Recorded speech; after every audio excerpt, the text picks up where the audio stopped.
प्यारे बच्चों और दोस्तों, एक बार फिर से आप लोगों के सामने रीजनिंग की बहुत ही इंपॉर्टेंट और शानदार वीडियो लेकर गए हैं। इस वीडियो में दोस्तों टॉप 20 क्वेश्चन को सॉल्व करने वाले हैं। ये जो आपके टॉप 20 क्वेश्चन है, ये आपके SSC, railway, bank, UP police, कांटा, बीएड, आरपीएफ और भी बहुत सारे जो गवर्नमेंट जॉब के एग्जाम होते हैं या फिर एंट्रेंस के एग्जाम होते हैं, उन्हीं में पूछे जाते हैं। इसमें दोस्तों आप लोग अगर चैनल पेज पे जाते हैं तो वहाँ पर आप लोगों को 100+ वीडियो देखने को मिलेगी और सभी की सभी वीडियो अपने आप में बहुत ही इंपॉर्टेंट और शानदार है, जाकर के वॉच कर लीजिएगा। और दोस्तों एक बात बता दूं कि लगभग हर चैप्टर से क्वेश्चन देखने को मिलेंगे। ये जो 20 क्वेश्चन है हर चैप्टर से उठाए गए क्वेश्चन है और बहुत ही इंपॉर्टेंट क्वेश्चन है। तो चलिए देरी न करते स्टार्ट करते हैं पहले क्वेश्चन से। पहला क्वेश्चन नंबर एनालॉजी का क्वेश्चन है। क्या कह रहा है, जिस तरह पहली संख्या का संबंध दूसरी से तथा पांचवी का संबंध छठी से, उसी तरह की संख्या का संबंध तीसरी से होगा। यानी कि 30 का जैसे संबंध 48 से, 45 का संबंध जैसे 72 से, वैसे 60 का संबंध किससे होगा। देखिए हर क्वेश्चन को सॉल्व करने की कंसेप्ट और लॉजिक को हम समझेंगे, उसके बाद ही क्वेश्चन को सॉल्व करेंगे। यानी कि हम यहाँ पर बेसिक कंसेप्ट भी जानेंगे और ट्रिक भी जानेंगे। चलिए यहाँ पर देखते हैं सबसे पहले कि 30 और 48 में संबंध क्या है, उसके बाद देखेंगे 45 और 72 में क्या संबंध है, और जो आएगा आपका लॉजिक या कंसेप्ट वही हम इस पर अप्लाई कर देंगे, आपका आंसर आ जाएगा। यही तरीका होता है, आपको पता है। सब में 4 संख्याएं होती हैं, यहाँ पर 6 हो गई है, बस यही डिफरेंस है और तरीका नहीं बदला, तरीका वही है। चलिए 30 से 48 बन रहा है दोस्तों, यहाँ पर देखेंगे +18 हो रहा है। लेकिन अगर 45 में 72 देखते हैं तो +18 करने पर नहीं आएगा, तो ये प्लस वाली लॉजिक तो अपने दिमाग से निकाल दीजिए, ये काम नहीं करेगी। दूसरा क्या है, इसको हम रेशियो में कन्वर्ट कर देते हैं। जैसे 30 और संबंधी 48 है, यानी संबंध ही में कन्वर्ट कर देते हैं। यहाँ पर तो ये रीजनिंग वाला संबंध है, लेकिन हम लोग इसको मैथ वाले संबंध में कन्वर्ट करेंगे, बस फर्क इतना ही है।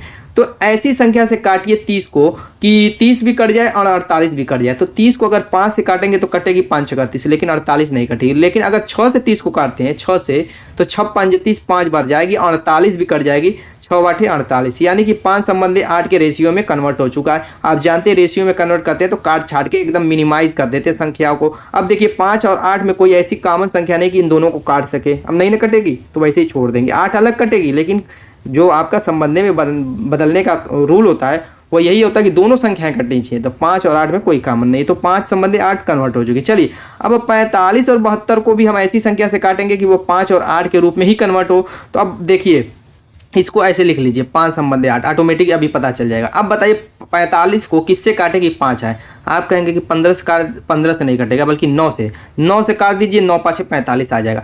जिससे 45 को काटेंगे उसी 9 से 72 को भी काटेंगे, तो 72 को काटते तो 9 × 8 = 72 आ जाएगा। यानी 9 से काटने पर 5 संबंधी 8 में ये कन्वर्ट हो चुकी है। अब बचा मैटर यहाँ पर, तो इसको भी अब डायरेक्ट 5 संबंधी 8 में कन्वर्ट कर दीजिए, ठीक है। उसके बाद चेक कीजिए कि 60 को किससे काटेगी, 5 में कन्वर्ट हो जाएगा। आप कहेंगे कि 12 से काट दीजिए, 12 × 5 = 60। अब 12 से ही यहाँ पर जो संख्या होगी काटने पर 8 आना चाहिए। तो ऑप्शन में हम चेक करेंगे कि 12 से काटने पर 8 किस में आ रहा है। तो देखिए 90 कटेगा नहीं, 12/96, यानी 96 को काटने पर 8 आ जाएगा। यानी यहाँ पे कौन सी संख्या होगी, 96। Option B is the right answer. बहुत ही शानदार दोस्तों ये क्वेश्चन था। चलिए अगला देखते हैं।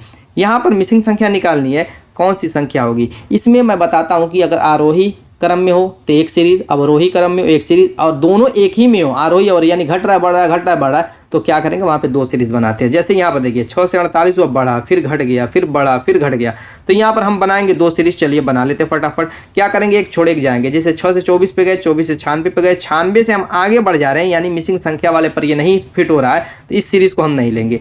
अब देखिए 48 से 192 पर गए, 192 से आएंगे मिसिंग संख्या पर, तो ये वाली सीरीज हम उठा लेंगे, यानी 48, 192 और मिसिंग। अब यहाँ पर देखिए 48 से 192 बनाने में प्लस उलस का यूज नहीं हम करेंगे, हम यहाँ पर गुणे का यूज करेंगे। तो 48 में देखिए किससे गुणा करने पर 192 होगा, 4 से, देखिए 4 × 32, 4 × 4 = 16, 3 × 19, यानी कि 4 से गुणा करने पर 192 आ गया। इसमें भी हम 4 से गुणा करेंगे, तो 4 × 2 = 8, 9 × 4 = 36, 6 और 4 × 1 = 4, 3 × 7, 768। देखिए ऑप्शन में, ऑप्शन है is the right answer. Clear है, एक ही सीरीज से हमारा काम चल गया, दूसरे की हमें जरूरत ही नहीं पड़ी। नेक्स्ट कोडिंग डिकोडिंग का क्वेश्चन कह रहा है, यू को जैसे 71 लिखा गया, 2 को 60 लिखा गया, तो सीट को क्या लिखा जाएगा। चलिए फटाफट करते हैं। यहाँ पर देखिए आप लोगों को ज़रूरत पड़ेगी नंबरिंग की A to Z, 1 से लेकर 26 तक, और हर वीडियो में ये रिकमेंड करता हूँ मैं कि इसको फटाफट याद कर लीजिए। आप 20-25 क्वेश्चन उस पर कीजिए, प्रैक्टिस कीजिए, तभी आपको दिमाग में बैठेगा ये याद करने में। वो रटेंगे, एग्जाम में बैठेंगे भूल जाएंगे। और साथ साथ इनका अपोजिट भी याद कर लीजिएगा। चलिए यहाँ पर देखते हैं, यू है, जैसे यू में वाई होता है 25वें स्थान पर, ओ होता है 15 पे, यू होता है 21 पे। सबको हम ऐड कर लेते हैं, देखते हैं 71 आता है, 5 × 1 = 6, 6 × 5 = 11 को 1, 2 × 1 = 3, 2 × 5 = 6, 61 आ रहा है। लाना है 71, ज़बरदस्ती हम इसमें 10 जोड़ करके 71 लाएंगे, ठीक है। अपनी तरफ से कुछ करना पड़ता है। ऐसे ही 2 है तो 2 में भी नंबरिंग कर दीजिए, 20, 15 + 15, ठीक है, हो जाएगा आपका कितना, 15 दूना 30 20 50 लाना है कितना, हमें लाना है कितना दोस्तों 60। इसमें भी हम क्या करेंगे 10 प्लस अपनी तरफ से करेंगे 60, क्योंकि जो चीज़ हम पहले में करेंगे सेम प्रक्रिया दूसरे में भी वही दोहराएंगे या अपनी तरफ से कुछ नहीं करेंगे एक्स्ट्रा। ठीक है, सेम वही लॉजिक अप्लाई करना है, तब जाकर के आपका आंसर सही आएगा, वरना दोस्तों ज़बरदस्ती करेंगे तो कभी ज़िंदगी में आंसर सही नहीं आएगा। ठीक है, चलिए यहाँ पर अब सीट की बारी आ गई, जो कि हमें पूछ रहा है 19 पे, एस 19 पे, आई 9 पे और टी 20 पे। तो हो गया 19 और 9 28 20 48, 48 में 10 जोड़ दीजिए 58 हो जाएगा, जो कि आपका आंसर हो जाएगा। Option C is the right answer. जिसका आंसर आता रहेगा दोस्तों कमेंट करते रहिएगा। काउंटिंग फिगर से रिलेटेड त्रिभुज की संख्या पूछ रहा है, कहला निम्नलिखित चित्र में त्रिभुज की संख्या ज्ञात करो। देखिए एक सिंपल सा, जो कि हर वीडियो में मैं बताता रहता हूँ कि ये वायरल चीज़ है, वीडियो यूट्यूब अगर आप देखते हैं तो इसमें नंबरिंग कैसे करते हैं, जैसे नंबरिंग कर दीजिए 1 और 2 और इन दोनों को जोड़ लीजिए 1 + 2 = 2 हो जाएगा 3। यानी कि किसने इसमें जो ये आपकी आकृति है इसमें कितने त्रिभुज हो गए, 3 हो गए। सेम यही लॉजिक यहाँ पे अप्लाई करेंगे। देखिए यहाँ पर क्या हो रहा है, एक ये मिल गया त्रिभुज 3 वाला। ठीक, अब आपको थोड़ा सा मैं कलर चेंज कर करके दिखाऊंगा ताकि आपको समझ आए। ये उल्टा टाइप दिख रहा है, देखिए ये भी वैसा ही है। यहाँ पर भी देखिए उल्टे ही टाइप दिख रहा है, यहाँ पर इस तरीके से ये भी 3 वाला है। ठीक है, 3 तो ऐसा मिल गया जो कि सेम इसको फॉलो कर रहा था। अब चलिए देखते हैं, और देखिए यहाँ पर अगर आप देखते हैं तो एक त्रिभुज ये है, ठीक, और उल्टी साइड भी अगर देखें सेम ऐसे ही त्रिभुज यहाँ पर भी एक तो बना हुआ है।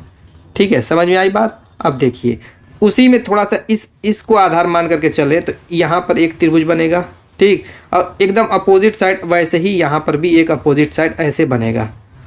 अब क्या बचा हुआ है, अब बचा हुआ है एक बड़ा वाला, जो कि आपको यहाँ पर दिख रहा है, सबसे बड़ा वाला एक यहाँ पर होगा।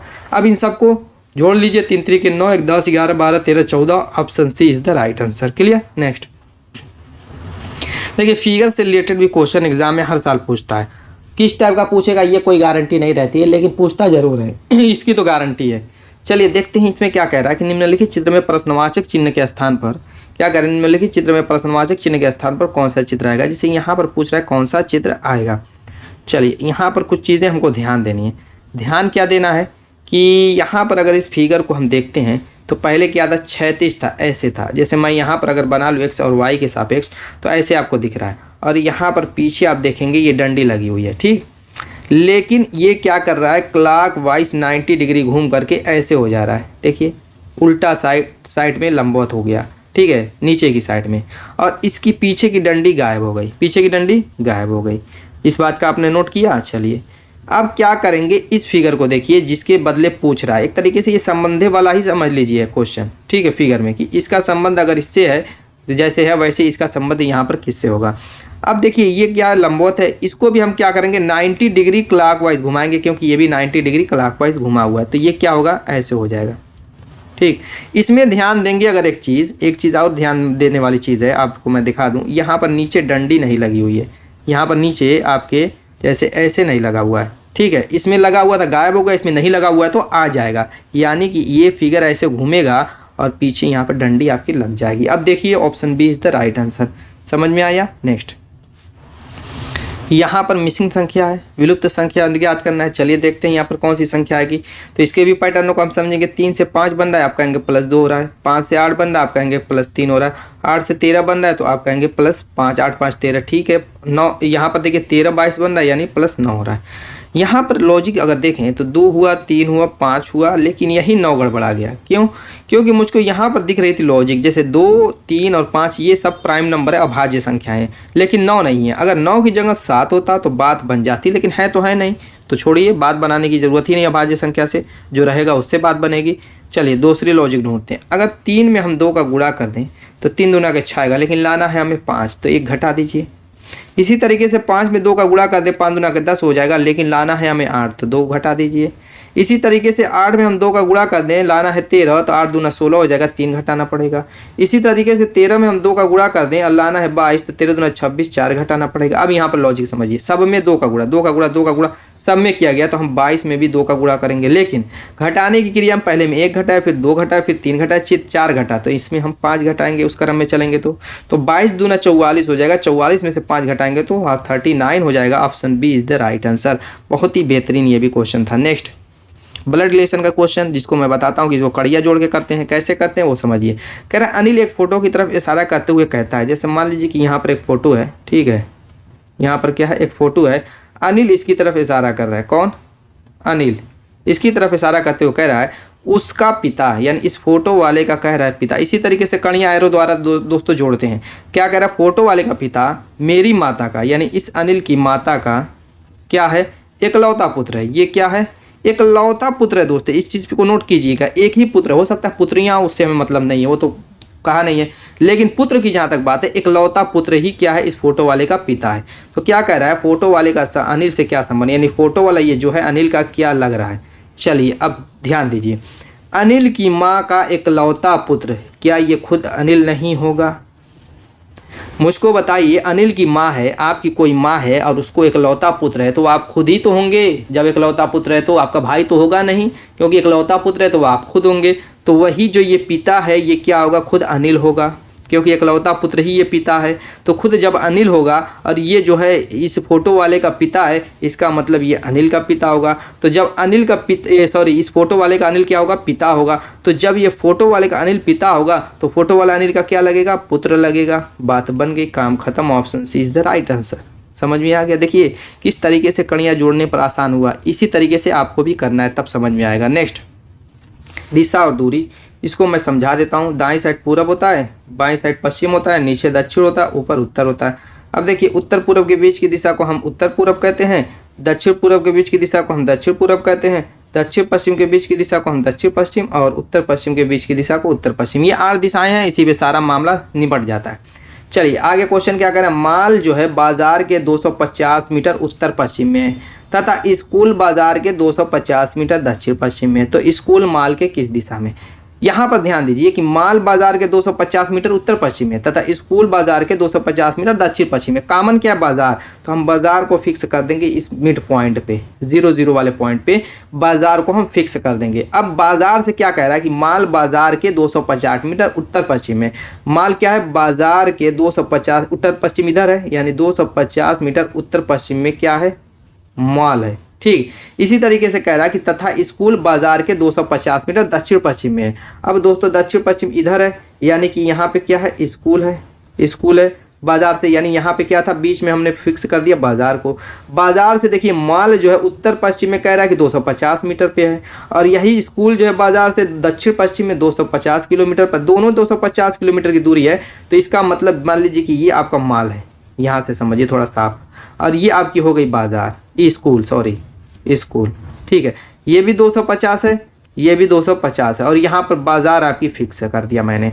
तो ये जो दूरी होगी, ये दूरी इसके इक्वल है। तो इसका मतलब ये जो ये पॉइंट होगा ये वाला, एकदम ये सीध में आ जाएगा, ये सीध में हो जाएगा, एकदम सीधी रेखा में होगा।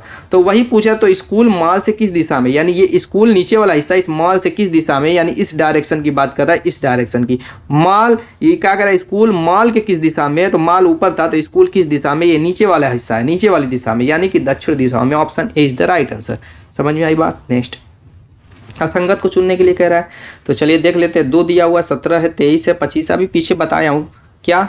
प्राइम नंबर के बारे में, अभाज्य संख्याओं के बारे में। तो देखिए 2 अभाज्य, 17 अभाज्य, 23 अभाज्य, लेकिन 25 अभाज्य नहीं है, तो option D is the right answer. Next, यहाँ पर क्या कह रहा है? निम्नलिखित अक्षर श्रृंखला में प्रश्नवाचक चिन्ह के स्थान पर कौन से अक्षर आएंगे? 2 ठो गायब कर दिया अक्षर, कोई दिक्कत की बात नहीं। जब भी ऐसा क्वेश्चन है इसमें भी नंबरिंग कर दीजिए। जैसे टी 20वें स्थान पर होता है, आर 18वें पे, पी आपका 16 पे, और एन 14 पे, एल 12 पे।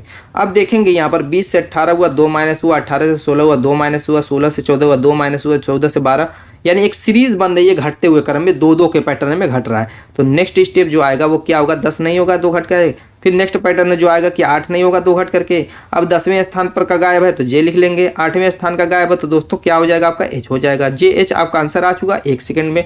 Option 2 is the right answer. कुछ ऐसे क्वेश्चन होते हैं जिसको देख करके ही अगर तरीका मालूम है दोस्तों सॉल्व कर लेंगे, कोई दिक्कत नहीं होगी। नेक्स्ट, वेन डायग्राम का क्वेश्चन कह रहा है कि 18 वर्ष से कम आयु वाले मतदान सूची में नामांकित व्यक्ति, मतदान कर चुके व्यक्ति। 3 का नाम दिया हुआ, थोड़ा सा लंबा सेंटेंस बनाया हुआ है, बाकी में छोटे छोटे रहते हैं कि कुत्ता है, बिल्ली है, मैना है, तोता है, ऐसे ऐसे दिया रहता है, मानव है तो फलाने है वाला, तो वो छोटी छोटी चीज़ें। यहाँ पर वही लॉजिक लगेगी, ये मत सोचिएगा कि यहाँ पे बड़ा सेंटेंस दे दिया वो तो कोई अलग से आएगा तरीका ना।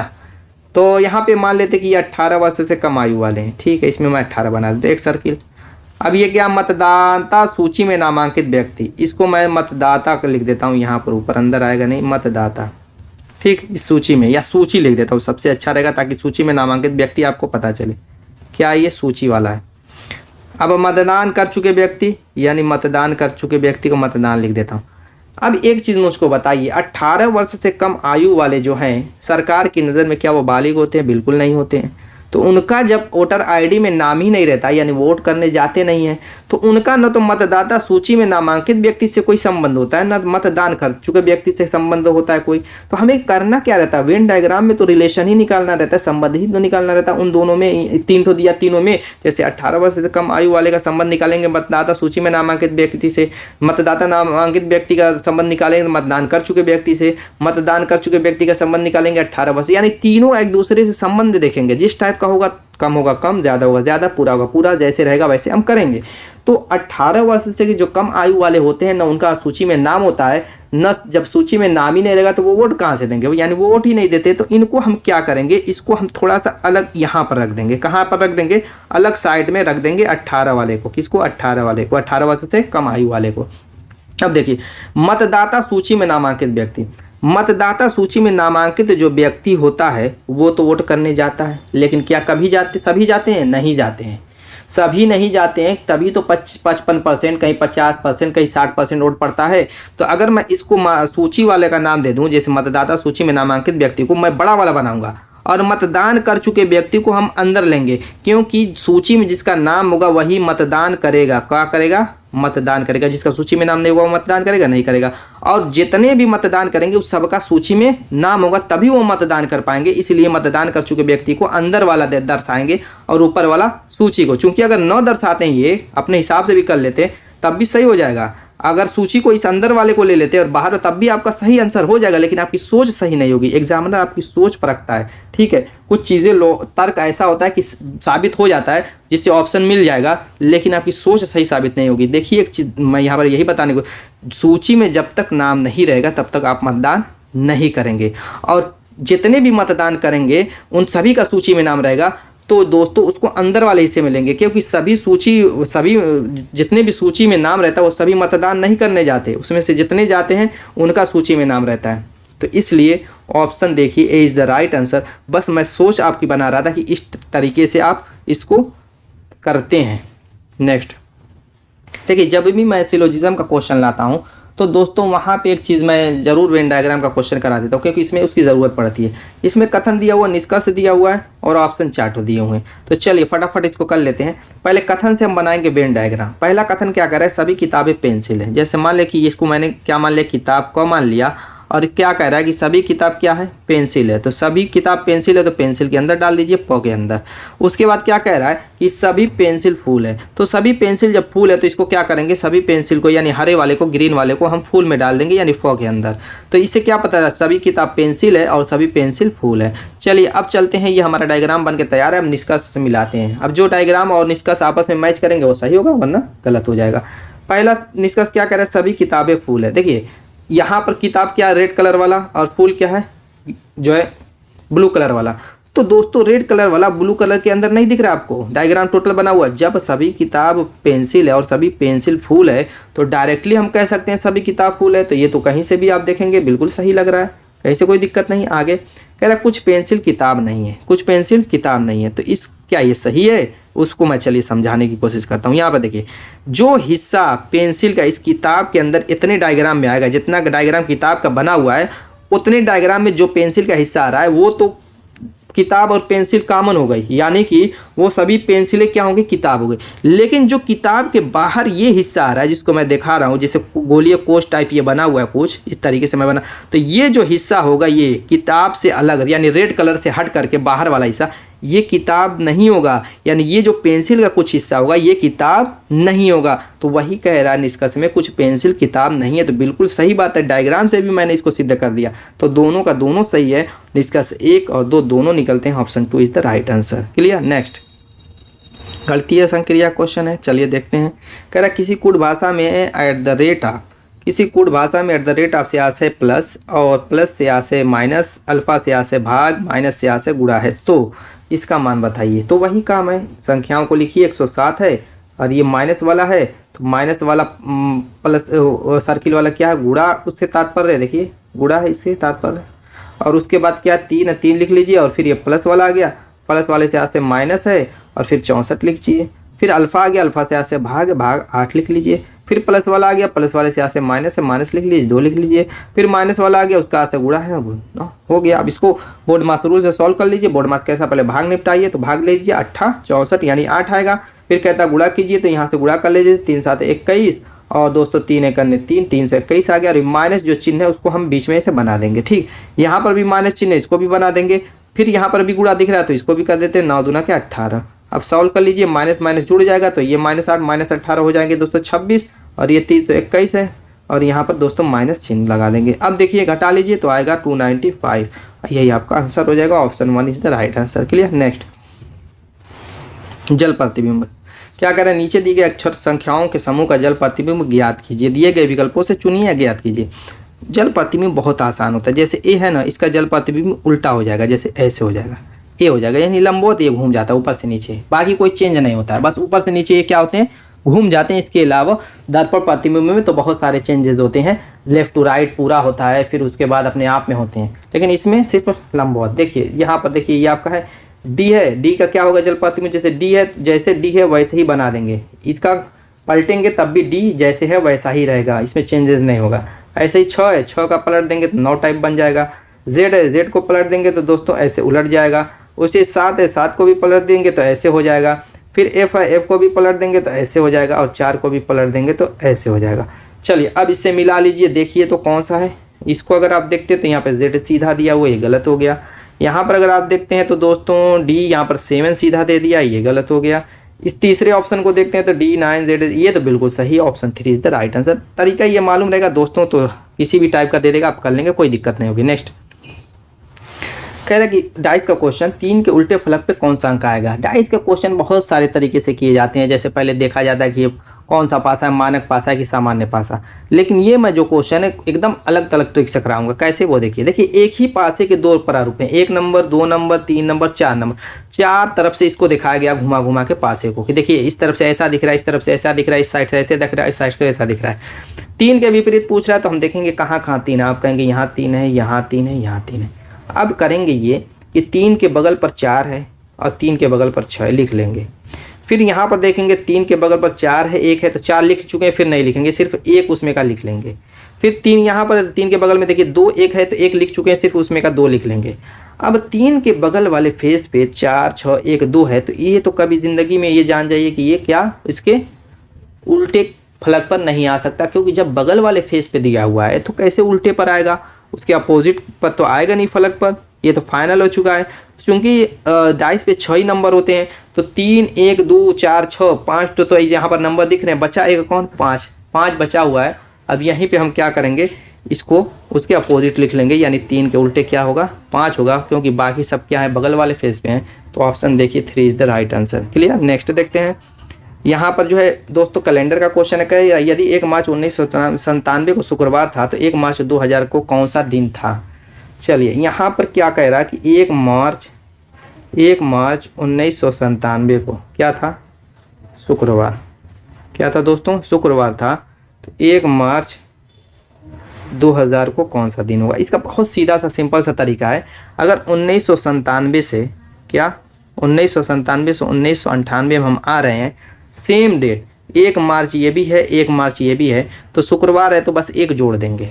1 साल में सेम तारीख सेम महीना अगर रहे, सिर्फ साल 1 साल का अंतर हो तो जो दिन रहेगा उसमें 1 जोड़ देंगे।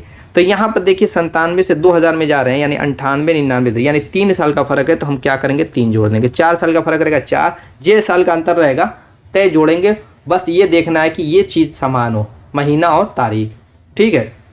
एक रूल और इसमें समझना है, ये अभी आंसर सही नहीं आएगा, क्योंकि अगर शुक्रवार में 3 जोड़ते हैं तो आपका आ रहा है सोमवार, तो ये आपका आंसर गलत हो जाएगा तुरंत।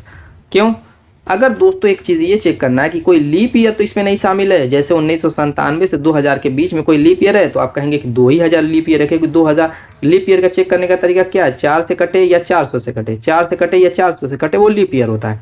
तो 400 से शताब्दी है तो 400 से काटेंगे तो ये 2000 देखिए 400 से कट रहा है, तो ये क्या हो जाएगा आपका लीप ईयर हो जाएगा। तो अब यहाँ पर दोस्तों मामला बदल जाएगा, क्योंकि लीप ईयर में फरवरी जो होती है वो 29 की हो जाती है, 29 की, वो महीना एक दिन आगे बढ़ जाता है। 365 का होता है तो ये 366 का हो जाएगा। इसकी वजह से ये मामला बदल जाता है। अब करेंगे क्या वो सुनिए। इस एक दिन बढ़ने की वजह से हम ये देखेंगे कि जो ये महीना और डेट दिया हुआ इसमें क्या फरवरी पूरी क्रॉस कर रही है। तो देखिए ये फरवरी क्रॉस करने के बाद ही मार्च में आएंगे, 1 मार्च। अगर ये 28 फरवरी से 28 फरवरी तक रहता तब नहीं जोड़ेंगे ये रूल, या 1 जनवरी से 1 जनवरी यानी 28 फरवरी इसके अंदर अगर मामला रह रहा है तब नहीं जोड़ेंगे एक एक्स्ट्रा। जो ही 29 फरवरी क्रॉस करेगा तो एक दो रूल है, एक तो लीप ईयर होना चाहिए, ऊपर से फरवरी पूरी 29 खत्म हो जानी चाहिए, उसमें शामिल हो जानी चाहिए। तब क्या करेंगे, इसमें क्या करेंगे 2000 वाले में 2 दिन जोड़ेंगे, जिसकी वजह से इसमें 3 की जगह 4 जोड़ना पड़ेगा। समझ में आ गई बात, यानी कि मंगलवार हो जाएगा। बस ये इन सारी चीज़ों को आपको दिमाग में नोट कर लेना है। Option 2 is the right answer. Clear. Next घड़ी का क्वेश्चन करें, यदि किसी घड़ी में 9:15 हो रहे हैं तो इस स्थिति में घंटे और मिनट की सुई के बीच के कोण की माप क्या होगी। देखिए घड़ी है आपकी, क्या कह रहा है कि 9:15, 9:15 होगा। मिनट वाली सुई क्या होगी 3 पर होगी, और घंटे वाली सुई क्या होगी आपकी 9 से थोड़ा सा एक्स्ट्रा जाएगी, 9 से थोड़ा सा एक्स्ट्रा आगे बढ़ेगी। इस तरीके से इस एंगल की बात पूछ रहा है थीटा की। सबसे पहले हम जानते हैं कि 1 घंटा में दोस्तों कितने डिग्री का कोण बनता है। मैं कहूँगा कि 30 डिग्री का। और 1 मिनट में कितने डिग्री का कोण बनता है, मैं कहूँगा कि 1/2 डिग्री का। मैं डायरेक्ट बता दिया हूँ, क्योंकि इसमें इसको कैसे निकालते हैं 30 और 1/2 को बहुत सारी वीडियो में मैं ये तरीका बता चुका हूँ, तो जा करके वॉच कर लीजिएगा कैसे आता है। ठीक है, या दिमाग में अपने छाप लीजिए। 1 घंटा में 30 डिग्री का कोण बनता है, 1 मिनट में 1/2 डिग्री का।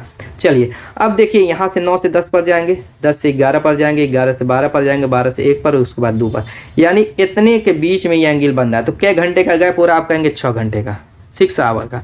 तो 1 घंटे में जब 30 डिग्री का कोण बन रहा है तो 6 घंटे में कितने का बनेगा, आप कहेंगे 30 × 6 यानी कि 180 डिग्री का। तो क्या ये सही हो जाएगा, बिल्कुल नहीं। क्यों, क्योंकि जब ये 9:15 पर आ रही है या 9:15 पर, तो ये घंटे वाली सुई थोड़ा आगे बढ़ जा रही है, जिसकी वजह से एंगल अगर सीधा सीधा होता तो 180 डिग्री होता, लेकिन ये थोड़ा सा आगे बढ़ गई, जिसकी वजह से एंगल में कुछ कमी हो जाएगी, यानी 180 में कुछ कम हो जाएगा। ठीक है, थीटा मान लीजिए, या थीटा मान चुके थे यहाँ पर, अल्फा मान लीजिए, इतना कम हो जाएगा। और उस कमी को कैसे निकालते हैं, वो मिनट से निकालते हैं, यानी 15 मिनट की वजह से वो कमी आई है। 15 मिनट वाली सुई आगे बढ़ी है, जिसकी वजह से घंटे वाली सुई थोड़ा सा आगे बढ़ गई है। तो वो 15 मिनट में कितने डिग्री का कोण बनेगा, तो 1 मिनट में 1/2 डिग्री का कोण बनता है। तो 15 मिनट में 15 से गुणा कर दीजिए, यानी कि 7.5 आएगा, या 7 से 1/2 लिख लीजिए।